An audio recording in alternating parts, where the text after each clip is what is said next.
بسم اللہ الرحمن الرحیم۔ ناظرین کرام، تاریخ اسلام ایسے جنگجوؤں، سپہ سالاروں اور مجاہدین سے بھری پڑی ہے جن کی عظمت و شجاعت کی داستان سن کر اپنے تو اپنے غیر بھی رشک کرتے ہیں۔ تاریخ اسلام میں خلافت عباسیہ اور خلافت عثمانیہ کا وہ عظیم دور رہا ہے جس میں مذہب اسلام تیزی کے ساتھ پھیلا ہے۔ آج ہم آپ کو سلطنت عثمانیہ کے ایک ایسے مجاہدین کی زندگی کے بارے میں بتائیں گے جو 125 سال تک دشمنوں سے لڑتا رہا اور اپنی پوری زندگی اسلام کی خاطر لڑتے لڑتے گزار دی۔ یہ مجاہد کون تھا اور اس کا تعلق کس علاقے سے تھا؟ آئیے ناظرین اسلام کے اس مجاہدین کے بارے میں تفصیل کے ساتھ جانتے ہیں۔ ناظرین کرام، 1258 میں جب سلطنت عباسیہ کا خاتمہ ہوا، اور یہ وہ دور تھا جب امت مسلمہ بڑے نازک دور سے گزر رہی تھی اور دنیا کے نقشے پر ایک نئی سلطنت ابھر کر سامنے آئی۔ چنگیز خان کی قیادت میں منگولیوں سے تعلق رکھنے والی اس فوج نے اپنی حکومت اور سلطنت کو پھیلانے کے لیے دوسرے علاقوں پر یلغار کی، اور دیکھتے ہی دیکھتے اس فوج نے مشرقی یورپ کو بھی فتح کر لیا۔ اور یہی نہیں، اس جنگجو فوج نے چین اور فارس کے علاقہ جات پر بھی اپنی طاقت کی داغ جما دی اور یہاں حکومت قائم کرنے پر کامیاب ہو گئی۔ ناظرین کرام، منگولیوں کی فوج نے جو ظلم و ستم کی داستان رقم کی ہے وہ رہتی دنیا تک تاریخ سیاہ صفحات کا حصہ رہے گی۔ منگولی فوج نے جب ترکی اور ایران کی جانب رخ کیا تو انہوں نے دیکھا کہ ترک قبائل خیمہ بستیوں میں تقسیم ہو چکے ہیں، لیکن ناظرین ان میں کائی قبیلہ نہ صرف طاقت میں سب سے مضبوط تھا بلکہ ان کے پاس بہادر جنگجو اور دانشوروں کی ایک بڑی جماعت تھی۔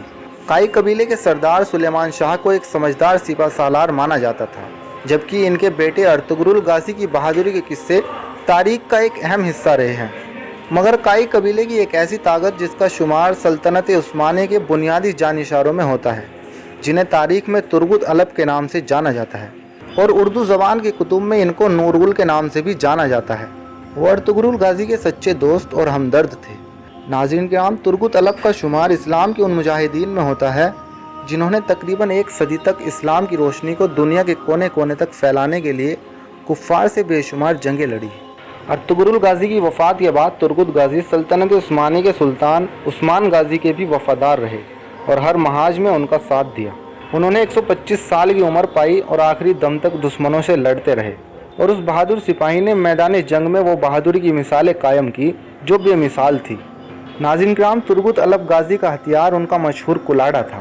یہ وہ واحد جنگجو تھے جنہوں نے تیر تلوار کے بجائے کلاڑے کو اپنا ہتھیار بنایا۔